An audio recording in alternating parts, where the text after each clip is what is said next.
Bon dia, si volen anar seient, sisplau. Comencem un nou esmorzar informatiu del Fòrum Europa Tribuna Catalunya amb el patrocini d'Assistència Sanitària i del Grupo Santander. El convidat d'aquest matí, ja el veuen, és Miquel Iceta, president del grup parlamentari del PSC dins aquest cicle que s'està fent amb els presidents dels grups al Parlament de Catalunya. Té la paraula en primer lloc el presentador de l'acte, l'exalcalde de Barcelona, Jordi Hereu.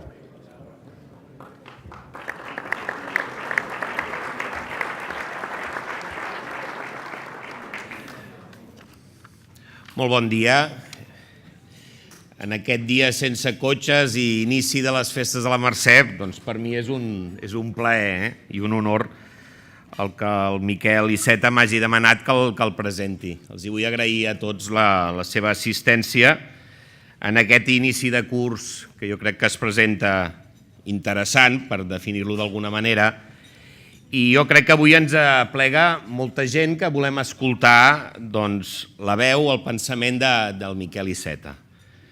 És una de les veus, crec que interessants, d'escoltar en aquesta Catalunya i en aquesta Espanya a l'inici d'aquest curs polític. Jo crec que és una veu, i després voldré acabar parlant d'una veu i un tarannà interessant. I per això els vull agrair la seva assistència. Jo mateix tinc moltes ganes d'escoltar-lo, perquè crec que té una aportació important i interessant a fer en el debat col·lectiu que tenim tots plegats. Escolta, per què ho dic? Més enllà de l'apreci personal, jo diria que hi ha 3 raons.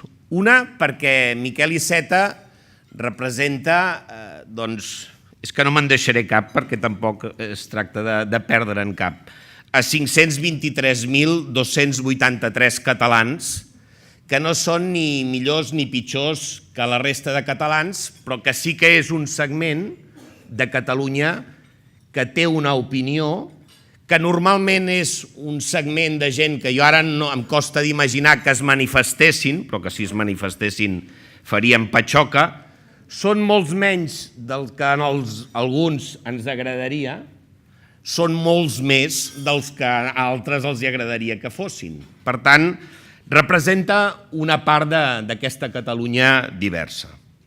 En segon lloc, Miquel Iceta és una veu experimentada, però que té un llarg recorregut per endavant. O a la inversa, diguem-ne, té un llarg recorregut per endavant. No m'atreveixo a definir-lo d'una veu jove, tot i que mirant les eleccions nord-americanes, diguem-ne, podríem qualificar a Miquel Iceta d'un polític jove, de llarg recorregut per endavant, però és veritat que a la vegada una veu molt experimentada. I jo crec que és molt experimentada perquè en la política és cert que, malgrat els seus 56 anys, ho ha viscut bastant tot. Li queda ser president de la Generalitat, però ho ha viscut tot. Que algú que amb 17 anys passa a militar al Partit Socialista Popular, de Tierno Galván, ja és un cas de passió política i d'una certa originalitat. Va estar en la unitat del Partit dels Socialistes, en la unitat de les joventuts socialistes, i és una persona que en el PSC ha estat a les comissions executives durant molts anys, ha estat portaveu. Ha estat una persona que també ha format part de la direcció federal del PSOE, i per tant a la Comissió Executiva Federal i en el Comitè Federal. Per tant, coneix el PSC perquè l'ha fundat, perquè l'ha construït junt amb molta altra gent molt diferent a ell, i també coneix el PSOE. Però també té una presència institucional. Ha estat regidor de l'Ajuntament de Cornellà. Per tant, té i ha viscut la vida local. Ha estat a la Moncloa, ha estat, diguem-ne, director del Departament d'Anàlisi. Per tant, coneix la Moncloa, ho dic com a concepte. Sap el que representa l'estat espanyol, els seus ressorts, la seva manera a vegades de pensar i de funcionar amb els seus més i els seus menys. És algú que coneix profundament el Parlament espanyol i el Parlament català i la política catalana. I per tant, en aquest sentit, té una llarga trajectòria. Jo apuntant, és que a més va ser fundador de la Joventut Europea Federalista, la JEF, que és un projecte que s'ha quedat mig pel camí i que jo crec que seria bastant necessari enfortir algun dia. Per tant, representa el que representa, és una veu experimentada, crec, la meva opinió, és que té un llarg recorregut, no té edat de que es jubili ni es prejubili, perquè jo crec que té molt llarg recorregut per endavant. I finalment, jo diria, és una veu formada, d'algú que és culta, perquè llegeix molt, que en el fons implica la capacitat de voler aprendre cada dia d'altres. Jo només us demanaria que féssiu un exercici. Mireu la web personal del Miquel Iceta, perquè és una web que expressa això. Escolteu, web, reforma federal, e-books, enllaços, articles, debat socialista, cartells, l'arxiu personal. És una persona que està molt formada i que, a més, posa a disposició de tothom la transmissió d'aquest coneixement. La veritat és que és una web, jo, de les més completes que he vist mai. I el seu blog i tot, per tant, expressa algú que cada dia vol aprendre d'aquí, d'allà, d'Europa i del món. Perquè, entre altres coses, és una persona llegida, però també viatjada. I és una persona que entén i intenta comprendre el món. Escolta, i a més, cada dia ens regala un haiku, que això sí que ho trobo de les coses més originals. Bueno, finalment, per tant, veu experimentada, veu formada, que representa una part més de Catalunya. En tot cas, això és el què del Miquel Iceta, però hi ha el com, hi ha el tarannà del Miquel Iceta. I per tant és una persona valent, de conviccions. Assumir la primera secretaria del Partit Socialista un 2014 vol dir expressar conviccions. I un punt de valentia, també. Però aquesta valentia, aquestes conviccions, ell l'expressa amb un tarannà que em sembla un dels elements, per mi, més interessants en la Catalunya i en l'Espanya actual. És dialogant. És partidari i exerceix aquell tarannà de societat oberta, d'aquell que no pensa que ell té tota la veritat i els altres no tenen cap part de la veritat. I això és el que jo crec que, més enllà de les diferències, el fa una persona entranyable i una persona capaç de travar complicitats i pacte. I què voleu que us digui? Jo, d'aquest tarannà, del que podríem dir un cert esperit Iceta, crec que ara que comencem un curs polític, doncs crec que tant a Espanya, on hi ha un cert mur d'inacció, d'incomprensió. Ara és un mur que està en funcions, però segueix sent un mur. I en aquesta Catalunya, que des del meu punt de vista inicia un curs polític molt, molt important, però on hi ha el perill de potser caure o en el ridícul o potser pitjor en la trencadissa, jo crec que l'esperit Iceta, l'estil Iceta, pot ser pels continguts, però també per la manera d'abordar les diferències que puguem tenir entre nosaltres, crec que pot ser una contribució molt important. Per tant, jo l'únic que podria dir d'ell és que és una veu interessant, a part és un gran orador, però molts desitjaríem que aquesta veu passés a ser també acció transformadora i que, per tant, de la veu passéssim a acció. Moltes gràcies.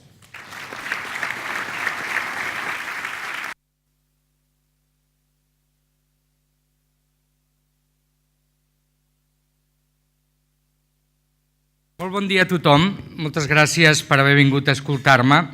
Gràcies al Fòrum Europa, Tribuna Catalunya i als patrocinadors per fer possible aquest col·loqui.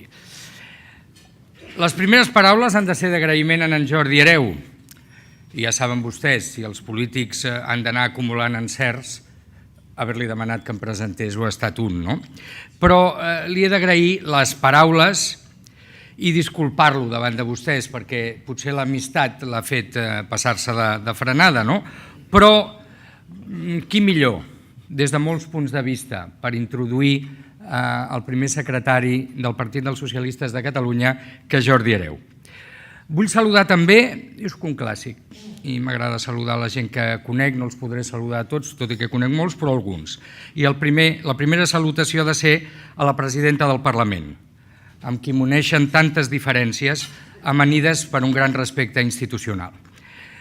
Saludo el president Montilla, el president del PSC, l'Àngel Ros, el meu predecessor, en Pere Navarro, la consellera Meritxell Borràs, saludo també en Miquel Valls, el Joan Carles Gallego, de Comissions Obreres, en Lluís Franco, el president del Consell del Treball Econòmic i Social de Catalunya, els companys Lluís Rabell i Joan Coscubiela, en Jordi Turull, president del grup parlamentari de Junts pel Sí, l'Enric Millo, portaveu del grup parlamentari del Partit Popular de Catalunya, i a molts companys i companyes del partit, que seria impossible de mencionar. Abans de parlar de companys, però també companya, però en qualitat diferent, saludar Anna Balletbó, és la presidenta de la Fundació Internacional Olof Palme.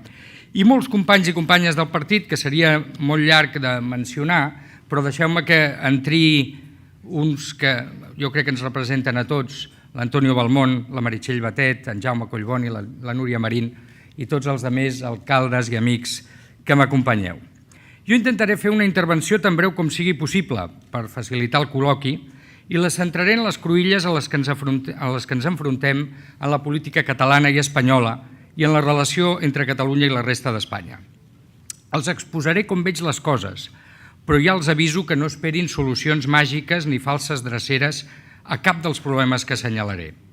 Massa solucions màgiques i massa dreceres ens han fet perdre ja massa temps. Començo per la política espanyola i ho vull fer sense embuts ni subterfugis. Passi el que passi diumenge, al País Basc i a Galícia, a partir de dilluns cal explorar la formació d'una majoria i d'un govern de canvi i progressista a Espanya. Cal explorar totes les possibilitats. No comparteixo la idea de que, entre cometes, per responsabilitat, els socialistes hem de deixar governar Mariano Rajoy. Ans al contrari, per responsabilitat hem d'intentar substituir-lo. No he sabut trobar cap raó per afavorir la continuïtat de Mariano Rajoy i del PP al capdavant del govern d'Espanya. No mentre hi hagi la possibilitat de substituir-los. I deixi'm que molt ràpidament els doni els 3 principals motius que ens mouen, o que menys em mouen a mi, a treballar per l'alternativa. El primer motiu, només cal mirar la nostra societat, el nostre entorn, familiars, amics i coneguts, per veure com ha afrontat el Partit Popular la crisi econòmica. Qui ha guanyat amb la crisi i qui ha sortit perdent. Amb el PP acabarem de sortir de la crisi, sí, però amb una societat més desigual, amb més exclusió, amb més pobresa. Nosaltres volem una sortida de la crisi ben diferent. Volem una societat més cohesionada, amb més oportunitats i millor repartides. El segon motiu és la necessitat d'una profunda i urgent regeneració democràtica. El que avui ja sabem del Partit Popular i de Mariano Rajoy en aquest terreny hauria de ser suficient per no entrar en detalls. L'intent d'anomenar l'exministre Soria com a directiu del Banc Mundial m'excusa de donar més exemples. Jo no vull ni pensar com ens haguéssim sentit els socialistes si després d'haver facilitat la investidura de Mariano Rajoy ens haguessin trobat amb això. I ningú no pot assegurar que sigui el darrer episodi, perquè precisament el problema és que Mariano Rajoy no pensa en termes de regeneració democràtica, sinó d'estricta conveniència partidista. I la corrupció i les irregularitats han arrelat en el PP de fa temps. El tercer motiu és que amb el Partit Popular es poden trencar la nació espanyola i la nació catalana. Per nosaltres la nació no són la història, les institucions o els símbols. Tot això cal respectar-ho, però no és el que constitueix la nació. La nació és la gent i la forma en què s'articula el consens per garantir la convivència en societat de manera que aquesta pugui acollir la pluralitat dels ciutadans i dels seus sentiments de pertinença.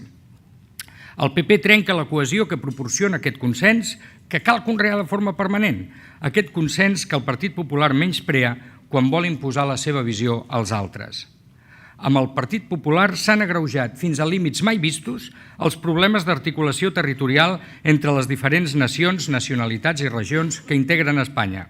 Ha trencat tots els consensos i es nega a cercar-ne de nous. Alguns em diran que el PP no és l'únic responsable, i és cert, però és qui té més capacitat per afrontar aquest problema i, com no ho ha acabat de fer, és finalment el principal responsable. Hi ha qui diu que l'alternativa al Partit Popular és un lío. Jo no dic que sigui senzill.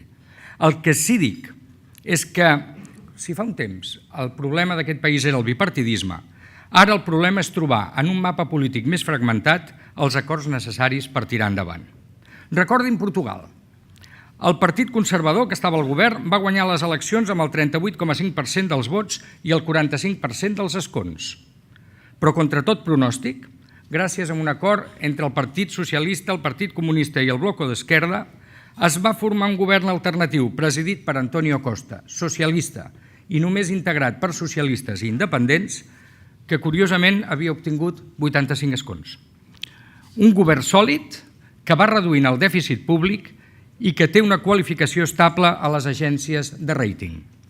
Dic això perquè alguns diuen que com el procés d'ajustament de l'economia serà molt dur, és millor que el faci el PP. Personalment estic radicalment en contra d'aquest plantejament. Penso en la gent que ens ha donat suport, penso en la gent que més ens necessita i no em vull desentendre d'una situació per dura que sigui, perquè nosaltres som, els socialistes, sobretot gent responsable. Sé que hi ha gent espantada per un eventual acord PSOE-Podemos. Molts també estaven espantats pels governs catalanistes i d'esquerres. I analitzats amb objectivitat i amb perspectiva, la gestió dels governs Maragall i Montilla no és gens menyspreable. Comparin els indicadors de deute públic, de llistes d'espera, d'atur, de precarietat, l'increment que es produïa en els seus mandats del nombre de Mossos, mestres i metges, inversió, equipaments socials de tota mena, etc. Ja sé que se'ls va dir el dragón Khan, però és que ningú no sabia el que vindria després. I després han vingut governs que no presenten els pressupostos a temps i que fins i tot són incapaços d'aprovar-los. Per tant, no només cal rebutjar els temors i els prejudicis sobre els governs d'esquerres, que a més no sabem si serien en forma de governs de coalició o d'acord parlamentari com el portuguès, sinó que estic convençut que un govern d'aquestes característiques podria tenir una acció francament positiva, no només pel benestar material de la gent, sinó en termes de solvència i també de reequilibri de forces a nivell europeu. També hem de dir, malauradament, hem de recordar que la imatge del govern Rajoy a nivell europeu no és precisament bona ni per solvent ni per capacitat d'influència.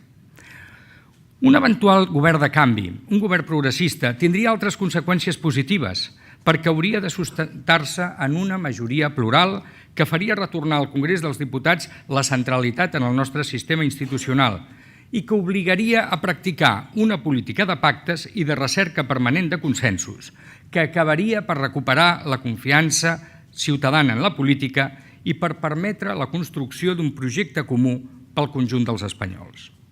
Francament, no veig ni a Rajoy ni al Partit Popular capaços d'això. Per tant, i resumint, no a facilitar un govern del PP, sí a intentar un govern progressista que, a més d'encarar la sortida de la crisi econòmica i social d'una manera diferent, abordi sense complexes ni dilacions la reforma de la Constitució i les reformes legals necessàries que necessita Espanya per a renovar els seus consensos territorials, ara que encara hi és a temps. Ara parlaré de política catalana, si és que es poden deslligar aquests dos àmbits en aquest moment.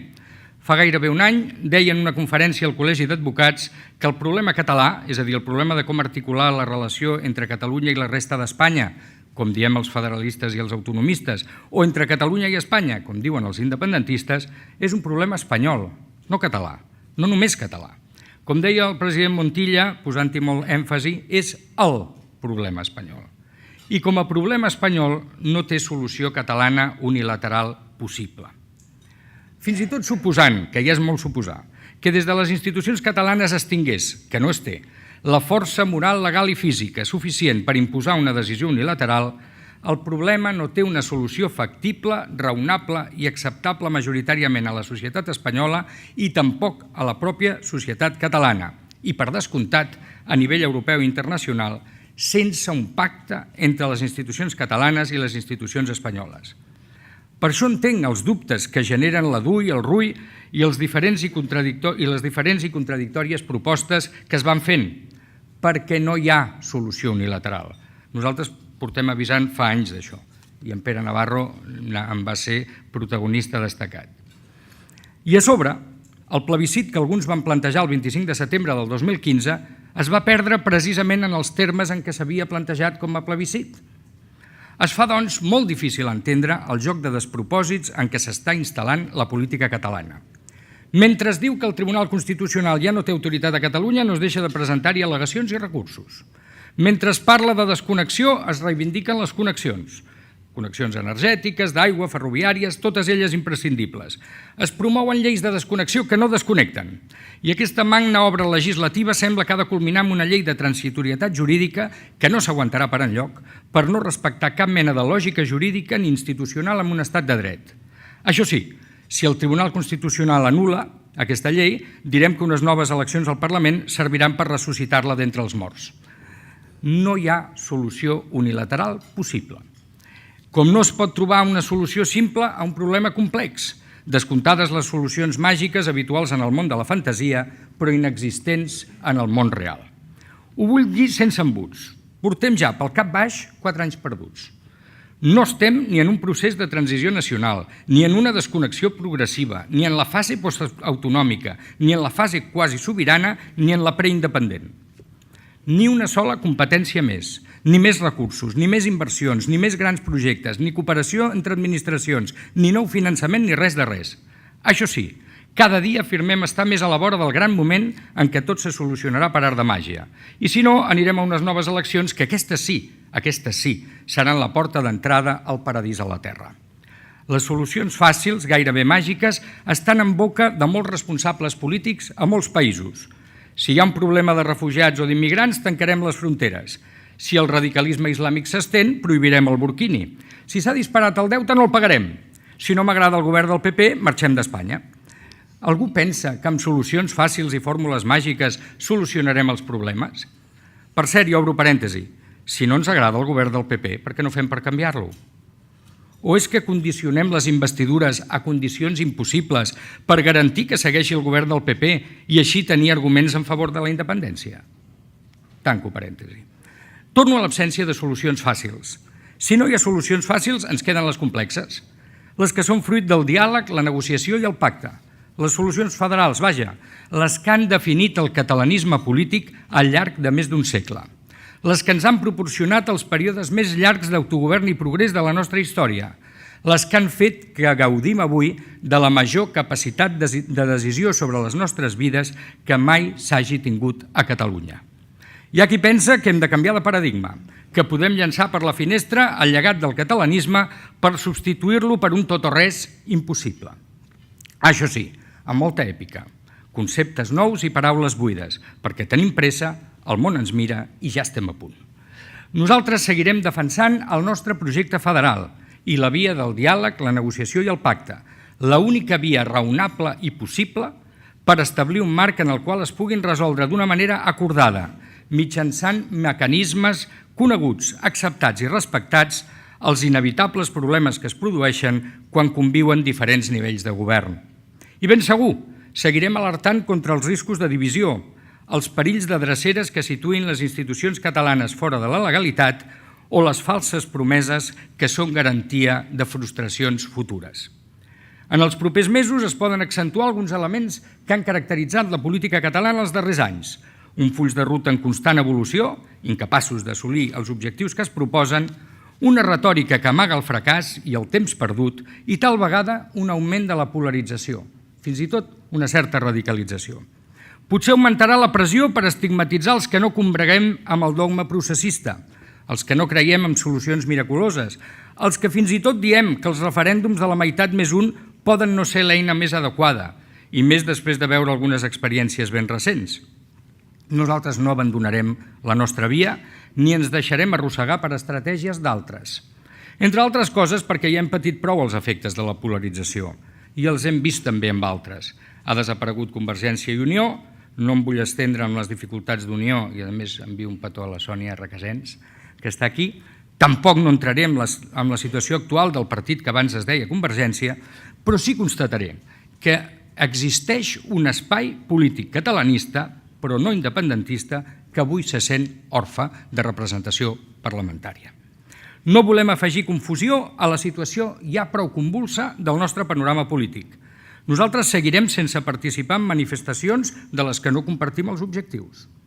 No farem jocs de mans per no definir-nos, ni deixarem d'emetre opinions i vots coherents amb el nostre plantejament, encara que això ens pugui portar a situacions incòmodes. Ens hem acostumat a anar a contracorrent.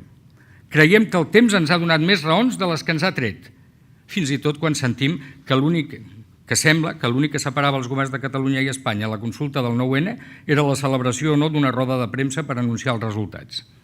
El ja esmentat Dragon Khan del govern catalanista i d'esquerres era un joc de nens al costat del que veiem avui. En els 7 anys de governs tripartits mai es va haver de recórrer una qüestió de confiança, ni les legislatures es comptaven per mesos en comptes de per anys. Deixi'm que els digui una cosa respecte al PSC per acabar. perquè un PSC fort ha estat garantia de progrés pel nostre país. Recordem els anys de la transició, les eleccions del 77, el retorn del president Tarradellas, la Constitució del 78, l'Estatut del 79, els ajuntaments democràtics a partir del 79, el canvi a Espanya el 82, però també el 2004, els Jocs Olímpics, els governs catalanistes d'esquerres del 2003 al 2010 i l'Estatut del 2006, que desgraciadament va ser malmès per la sentència del Tribunal Constitucional. Els períodes de més autogovern i de major progrés del nostre país han coincidit amb els períodes d'un PSC fort. No els estranyarà, doncs, que aquest sigui el meu nord, per seguir impulsant el meu partit en el camí de reconstruir el nostre projecte i de mantenir-lo sempre al servei dels ciutadans i ciutadanes de Catalunya. Em poso ara a la seva disposició per aprofundir en aquests i altres temes en el col·loqui. Moltes gràcies.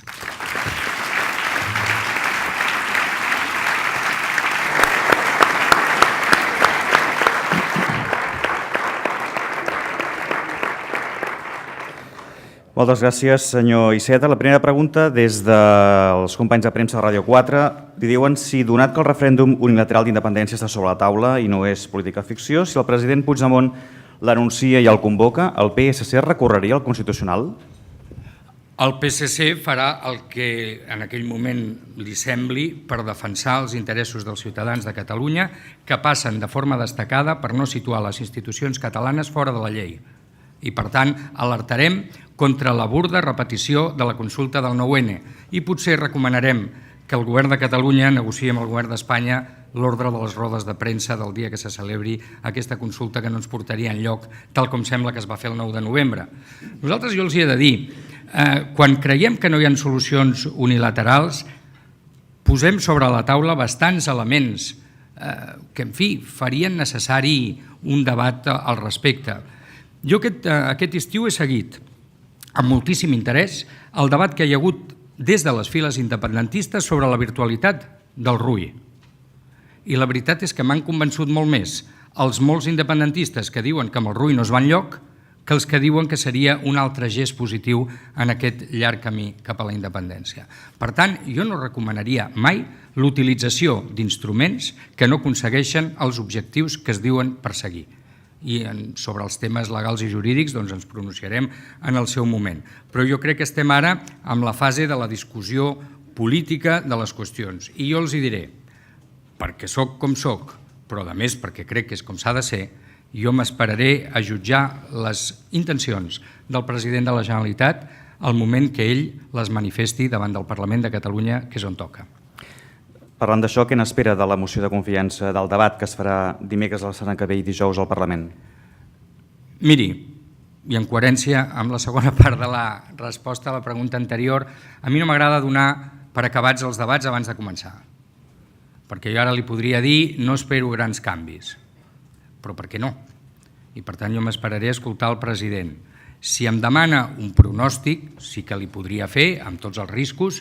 Jo crec que el president guanyarà aquesta qüestió de confiança amb el suport de la majoria que el va investir. També li he de dir, vaig felicitar-lo per la presentació d'aquesta qüestió de confiança, perquè jo crec que era el gest necessari, imprescindible, després de que el Parlament de Catalunya no aprovés els pressupostos que el govern hi havia presentat. Després d'aquest debat vindrà el dels pressupostos, com el veu? El PSC estaria disposat a escoltar? Sempre. No, això no.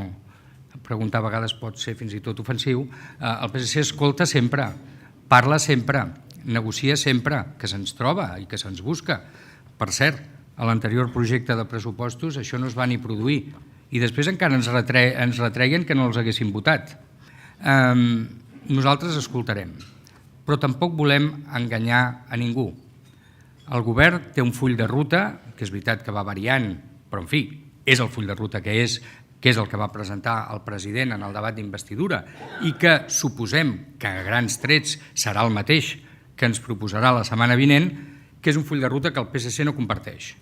I això és una dificultat objectiva per col·laboracions que vagin més enllà de qüestions puntuals o institucionals. L'Àlex Cubero, d'EFE, li pregunta com es forma un govern de canvi si Podemos no renuncia al referèndum. Doncs no es forma. Jo, que sóc partidari del diàleg, la negociació i el pacte, sóc partidari de parlar, sóc partidari d'acostar posicions, però el que no faré mai, si busco un acord, és posar condicions que sé que l'altra part no està en condició d'acceptar. És que és una cosa tan de sentit comú. Potser alguna vegada haurem de demanar que hi hagi uns màsters en negociació i que els polítics, a part de tenir una experiència contrastada, doncs es formin també des d'aquest punt de vista. Si un vol de veritat un acord, el troba. Si comença per posar condicions impossibles, és que no el vol, digui el que digui. Per tant, tothom sap. I és més, aniré un pèl més enllà.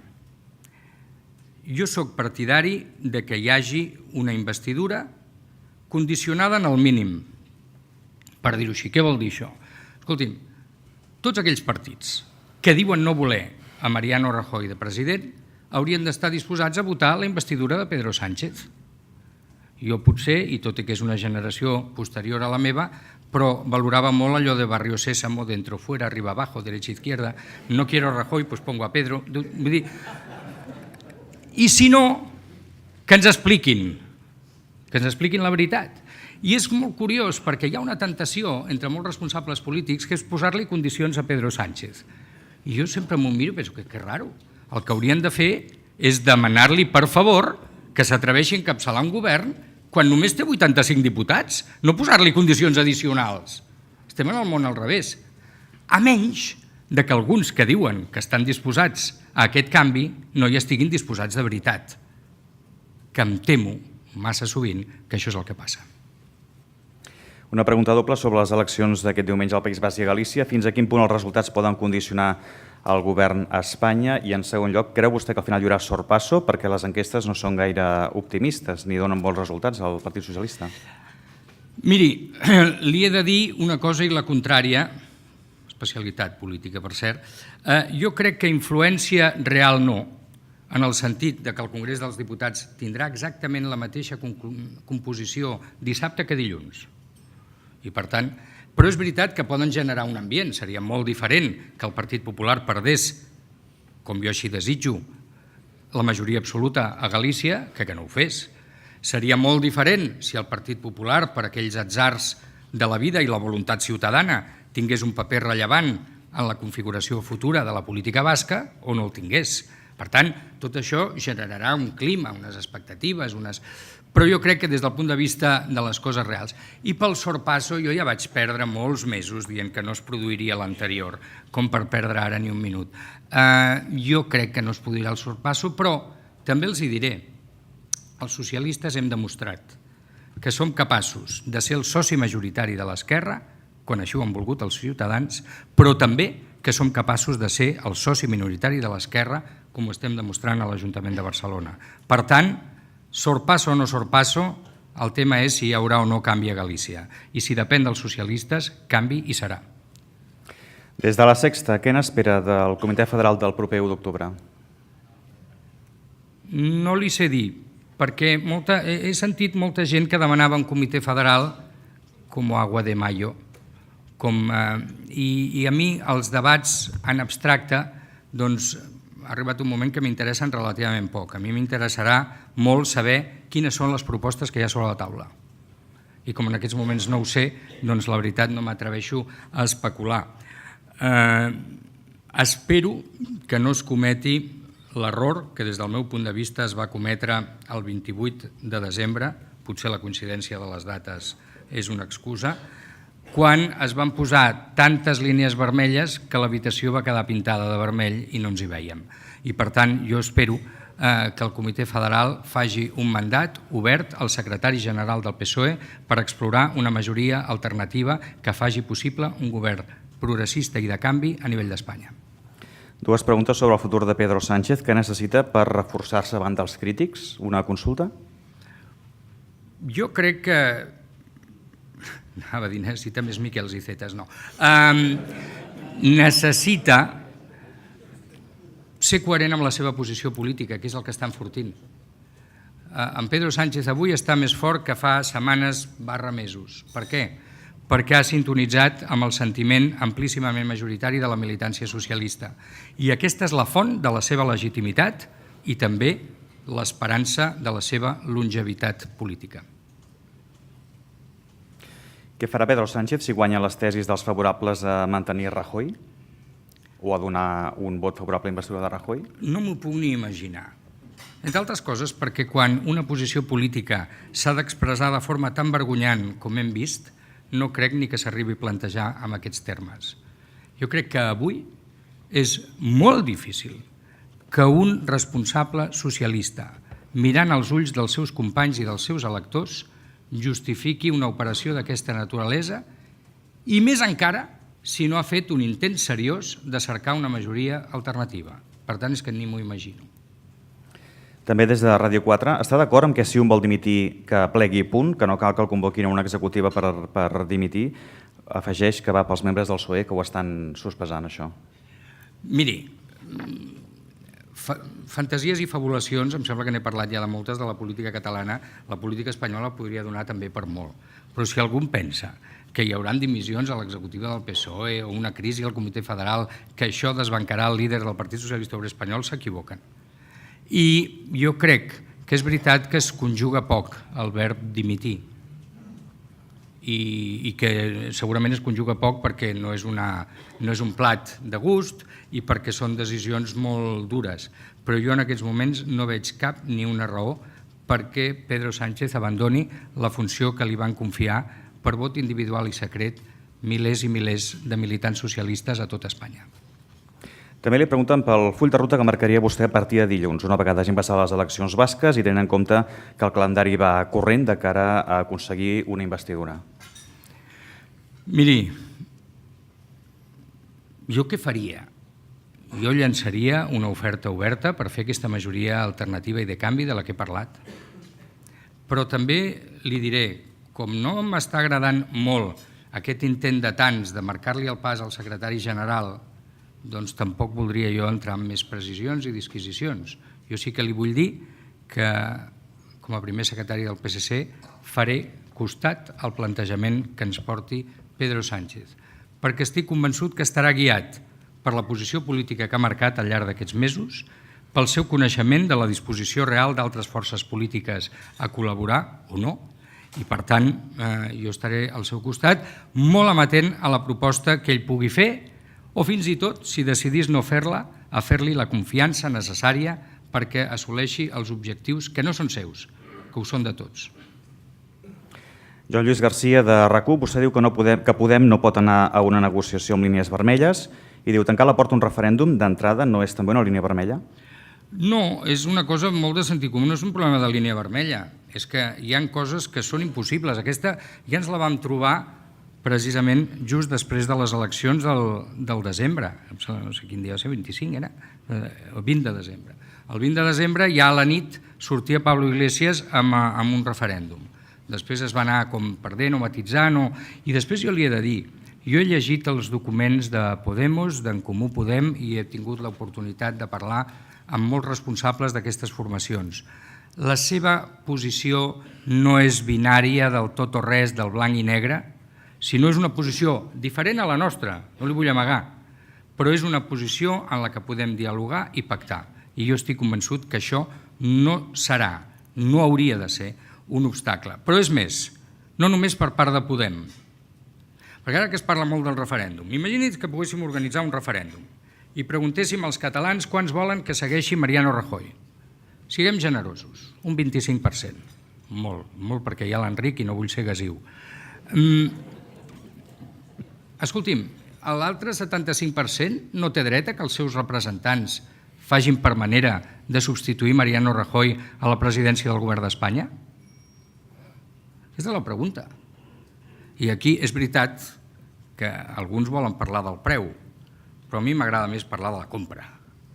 I la compra en aquest cas té un premi. I algú diu, no, és que no seria tan diferent. Que Santa Llúcia els guardi la vista, si possible els hi augmenti.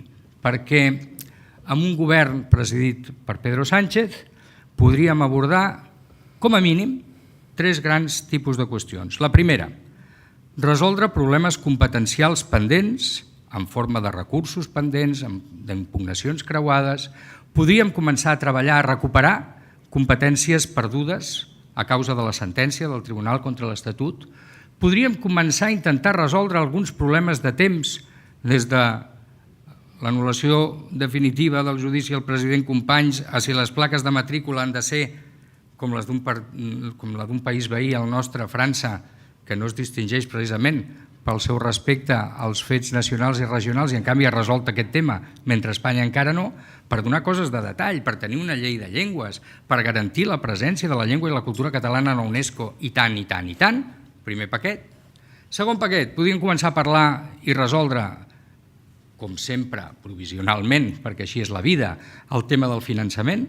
Podríem parlar de l'ordinalitat i dels consorcis tributaris, entre d'altres qüestions, i podríem obrir la perspectiva d'una reforma constitucional en la que tothom estaria cridat a fer els seus plantejaments i discutir-los.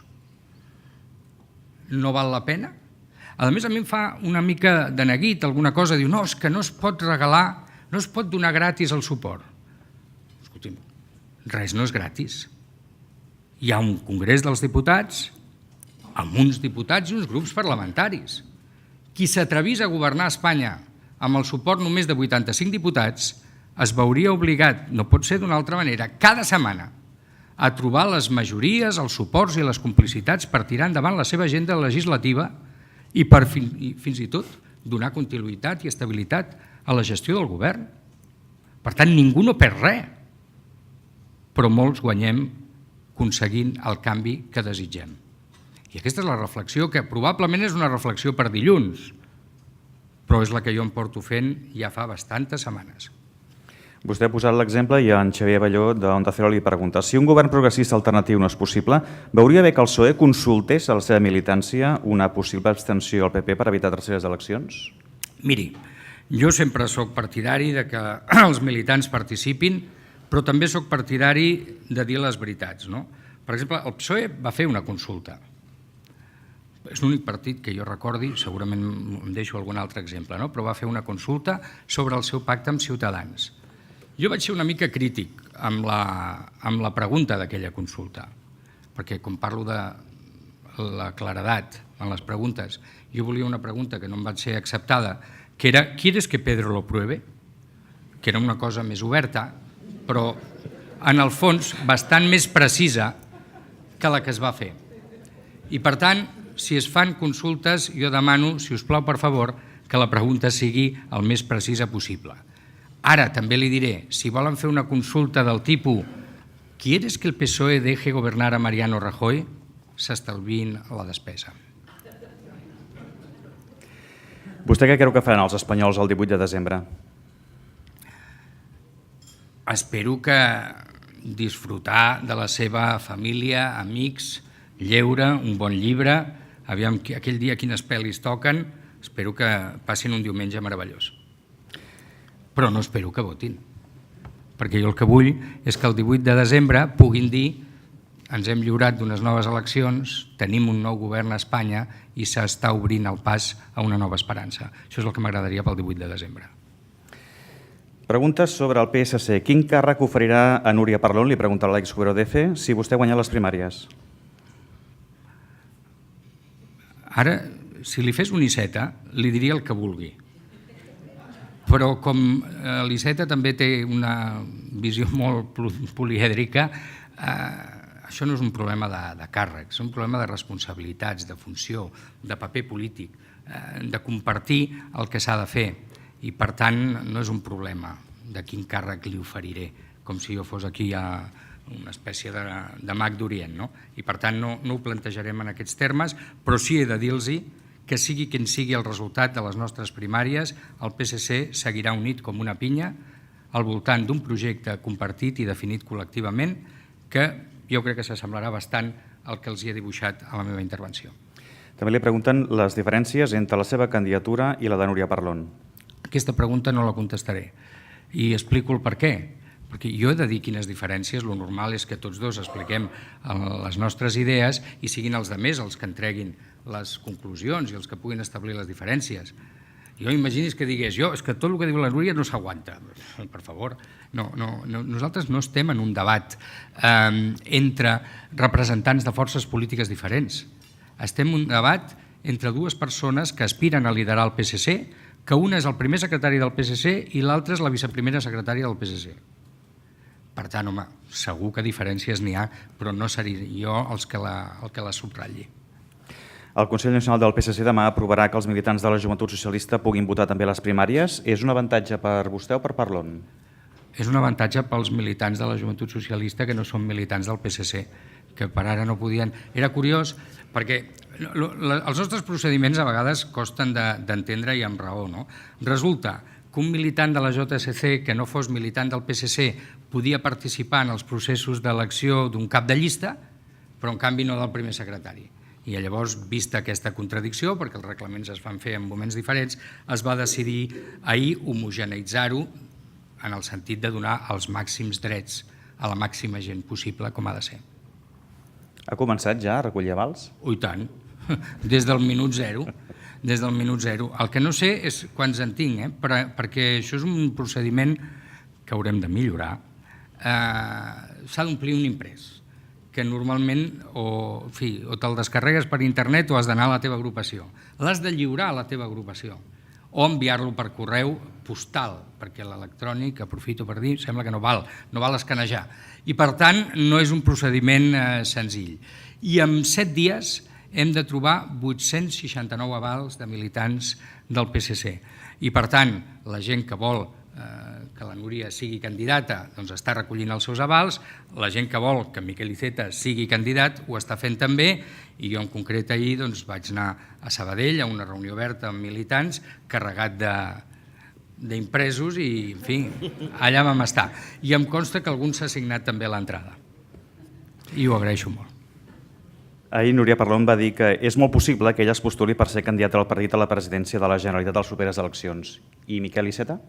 Bueno, jo ja ho he dit. Jo, quan vaig voler ser primer secretari, perquè el PSC és un partit curiós, quan vols les coses habitualment no te les dona i a vegades te les dona quan ja no te les esperes. No?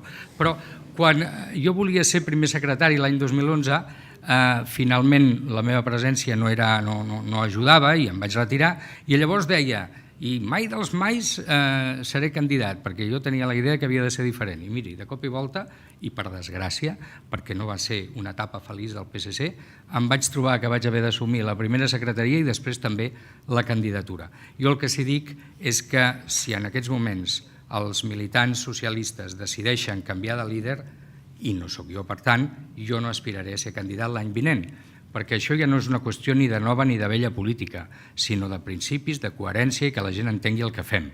Si el PSC vol un nou lideratge, també l'ha de presentar a la societat. Es pot ser primer secretari del PSC i alcaldessa? Segons Parlon, sí. Doncs si ella ho diu, ella ho sabrà millor que jo, perquè, bueno, no ho sé, perquè jo he estat primer secretari però no he estat alcalde, i ella ha estat alcaldessa i no ha estat primer secretari. Per tant, jo que li hauria de dir que si ella es veu capaç de fer-ho, jo no tinc res a dir. Però sí, que ja li he dit, ser primer secretari del PSC és una feina molt exigent. En la carta que vostè va enviar al president del Consell Nacional posava, amb la seva intenció d'optar a les primàries, que fa 2 anys va ser elegit primer secretari en una situació extremadament difícil. 2 anys després s'ha superat ja, és a dir, ha tocat fons ja el PSC i està de pujada?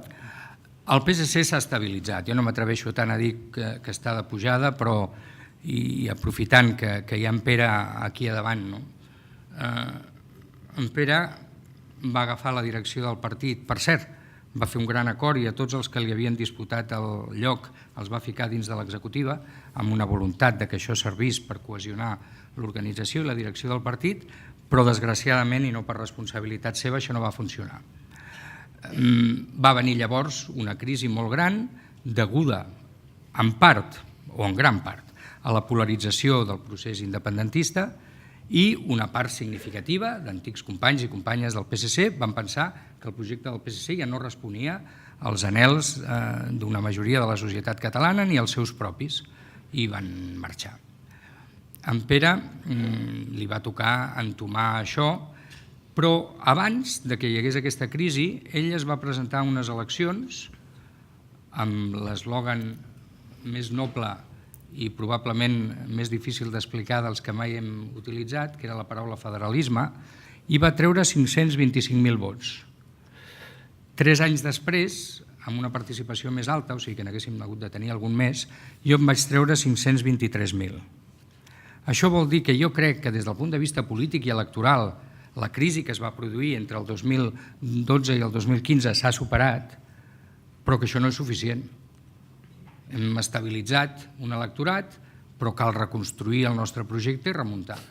I els militants socialistes, amb la seva tria de primer secretari i sobretot amb la seva discussió del projecte del partit, han de decidir quin és el millor camí per seguir en aquest procés de remuntada i de tornar a situar el PSC en el centre de la política catalana. I que se m'entengui bé, no dic en el centre en el sentit de l'equidistància de la dreta i esquerra, sinó en el protagonisme de la política catalana i no una posició més perifèrica, que és la que avui ocupem.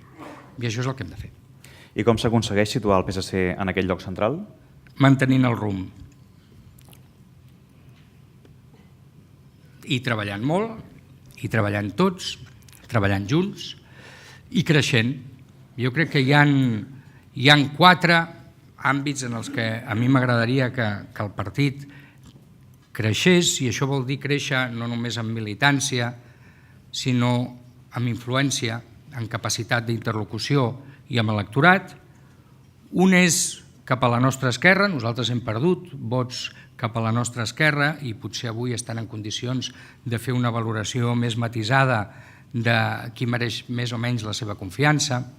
Aquell sector del catalanisme no independentista que he dit avui que se sent orfe de representació parlamentària.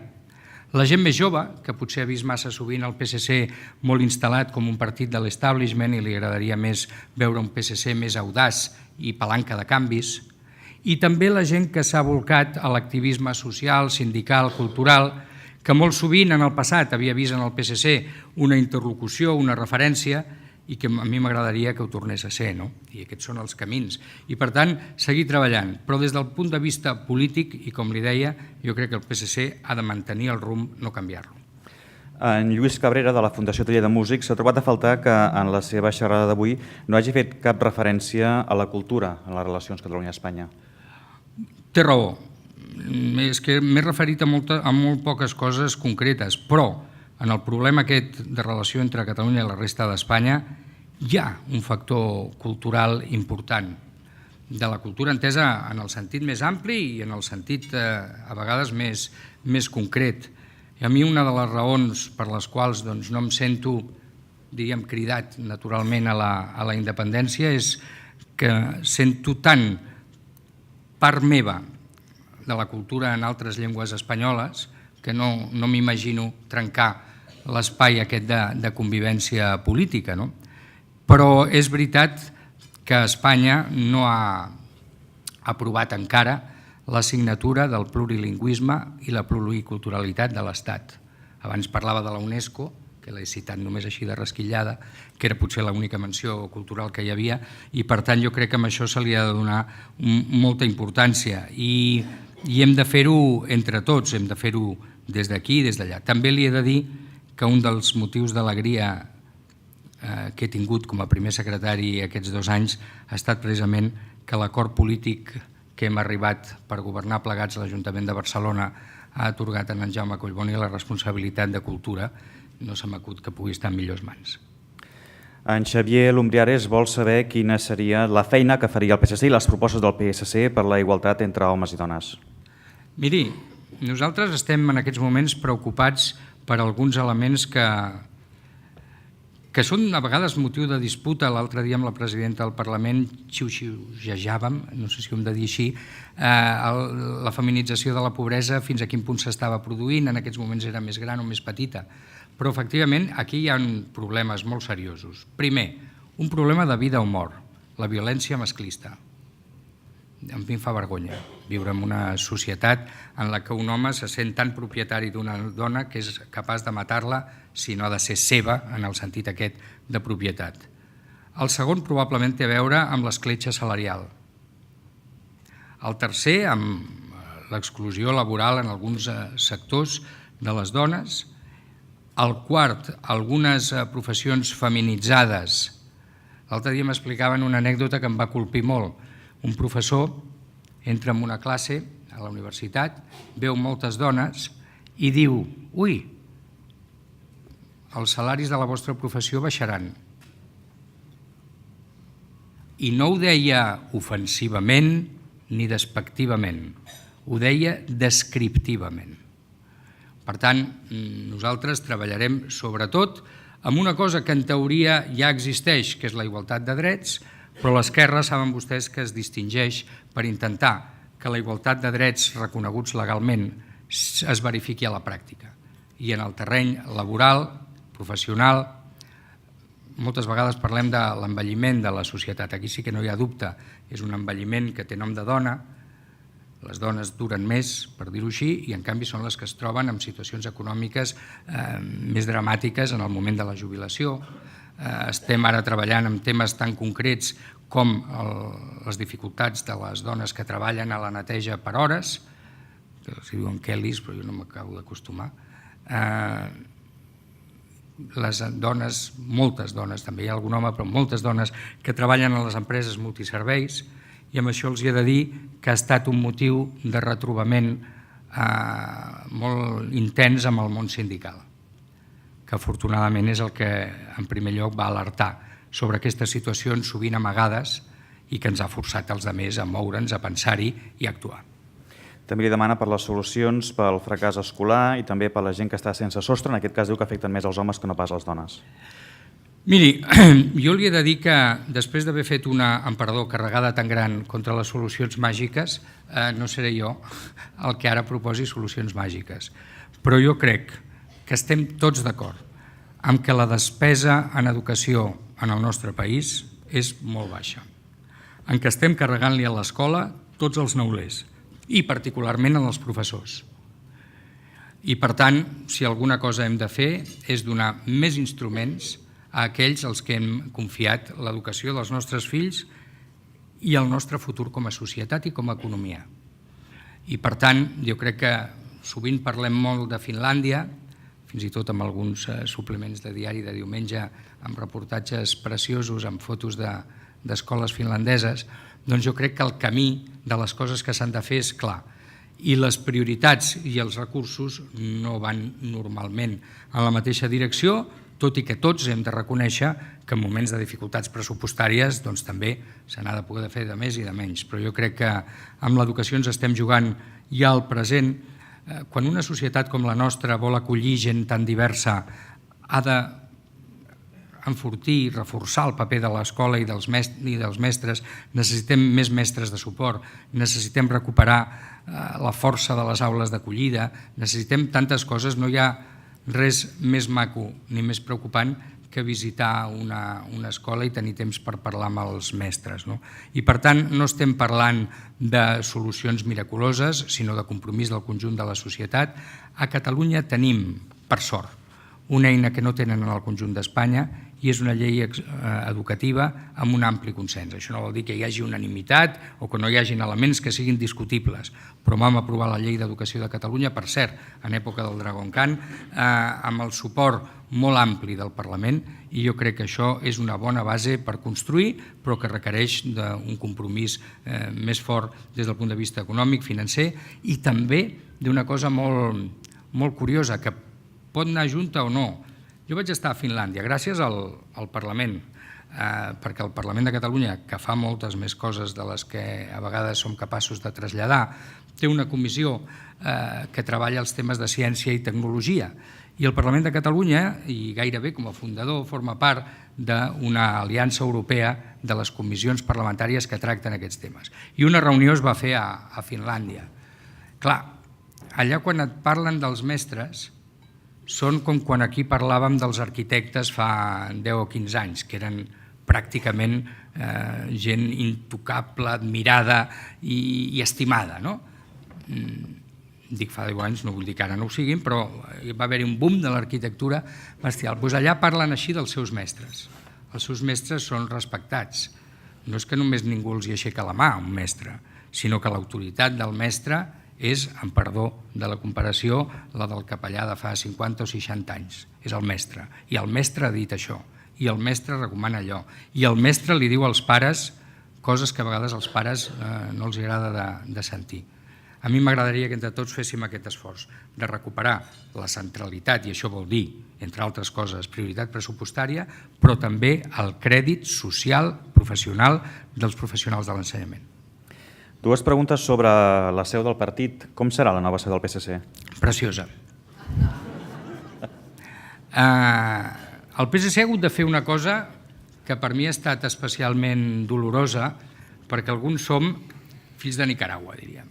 Jo recordo la primera vegada que vaig anar al carrer Nicaragua, convidat per Josep Maria Sala, devia ser aquella vegada, devia ser quan van fer les llistes al Parlament de l'any 80. Feia molt de fred i algú se li va acudir encendre un petit foc i una mica més allà ens quedem sense aire.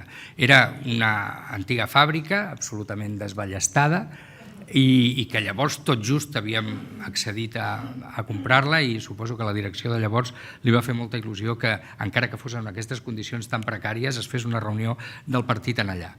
Hem estat des de l'any 80-81 fins al 2016 i per tant va ser una decisió molt dura haver-nos de desprendre de la seu del partit. Però jo no ho puc dir gaire, però també va ser una decisió que finalment em va causar una satisfacció. Primer, perquè la prenia una direcció que havia arribat en aquelles condicions, probablement si algú hagués hagut de presentar-se en unes primàries dient jo vendré a Nicaragua a l'expert, i per tant això ja no passarà perquè ja està fet. I dos, perquè ens ha salvat d'una situació financera precària, altres partits saben exactament què vol dir això, i tercer, perquè ens ajudarà segurament a situar-nos en la nova realitat del PSC d'avui. El PSC ha de ser conscient que ja no és aquell gran partit i és la primera condició per tornar-ho a ser. I des d'aquest punt de vista el canvi jo crec que serà positiu des de moltes vessants. És un local, ara ho podem dir, està al carrer Pallars, al Poble Nou, és un edifici sencer, per tant no és una o dues plantes, sinó que és tot un edifici, però més petit que Nicaragua, molt ben comunicat, molt a la vora de la Superilla, que estem vigilant amb molta atenció la seva evolució, molt a la vora d'una estació de metro, la de Llacuna, molt ben connectat amb una àrea de nova centralitat de la ciutat i per molts motius, i el 22 @ no és el menor, ens fa molta il·lusió poder fer aquest trasllat, culminar-lo abans que acabi l'any per afrontar ja l'any vinent sobre unes bases noves però realment bones. Que no li agrada la Superilla? A mi, miri, vull dir-li una cosa. Jo tots els esforços que faci un govern municipal per millorar la qualitat de vida dels ciutadans sense impedir l'accés del cotxe en els llocs i, per tant, buscant aquest equilibri, a mi em semblen bé. A vegades són experiències una mica arriscades, a vegades ens hem de moure per la prova i l'error, però no trobaran en mi algú que abans que es posi en marxa un projecte i el critiqui o demani que s'abandoni.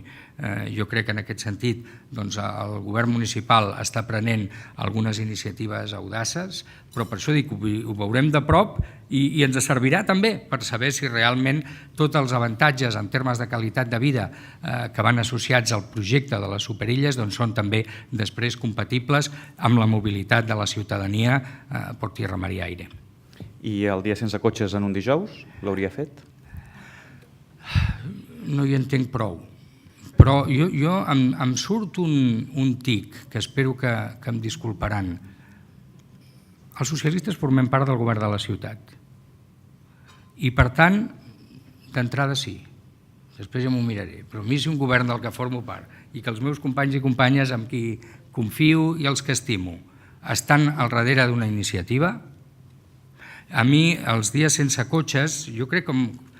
A mi la celebració de dies per les coses, els he de dir que mai m'ha fascinat del tot, perquè sembla també que podria ser per tapar la nostra mala consciència. Hi ha un dia que fem una cosa perquè sembli. Però al mateix temps soc conscient del valor pedagògic que tenen iniciatives com aquestes, del recordatori de que hi ha coses que potser les hem après com a naturals i que no ho són, i que hi ha hàbits que potser cal canviar. Jo, per exemple, de les moltes diferències que ens uneixen amb la presidenta del Parlament està impulsant, no ho diré manu militari, però en fi està impulsant / imposant la reforma horària a la institució I jo li he de dir que al principi el canvi dels meus hàbits algun renec em causava, però reconec que s'han de canviar coses. Reconec que no podem omplir-nos a la boca parlant de conciliació. Reconec que no fer aquest tipus de reformes. O a Barcelona, si estem dient patim per la qualitat del nostre aire, hem de fer coses. Si estem dient hem de preservar millor els drets dels vianants i dels ciclistes, doncs hem de fer coses. I per tant, des d'aquest punt de vista, la Superilla em sembla un projecte interessant, probablement arriscat, però que l'hem de fer, i la celebració del Dia de Sense Cotxes, sigui un dijous o un diumenge, a mi em sembla bé en el sentit de recordar-nos a tots que quan vam néixer no anàvem muntats en un cotxe. I la segona pregunta sobre la Seu. Fa poc que els van ocupar pacíficament els treballadors de Nitbus. Com va anar aquella xerrada i el que els hi van demanar? Miri, nosaltres hem estat al llarg de la nostra història objecte de diverses manifestacions, diríem, reivindicatives, i en aquest cas era la reivindicació d'un col·lectiu de treballadors que consideren que no s'ha fet bé per part d'una administració una cosa. Nosaltres els hi vam dir que com a partit nosaltres no volem mai interferir sobre el normal funcionament de les administracions, però que seguiríem de prop el seu plantejament, seguiríem de prop els esforços que s'estan fent des de l'àrea metropolitana per prendre una decisió que sigui al mateix temps legal i justa, i això és el que estem fent. Li he de dir una cosa, molts d'ells eren companys del PSC. I per tant, em va agradar molt una cosa que va decidir Assumpta Escarp quan entraven per ocupar el local, els va dir no l'esteu ocupant perquè és casa vostra. Abans d'acabar, com que a vostè li agrada molt la música, una cançó que defineixi la situació de la política espanyola i una a la catalana?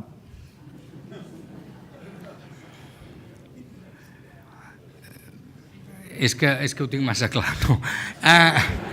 Miri, jo crec que totes dues situacions polítiques estan en aquest moment en un cert bucle, en un cert impàs.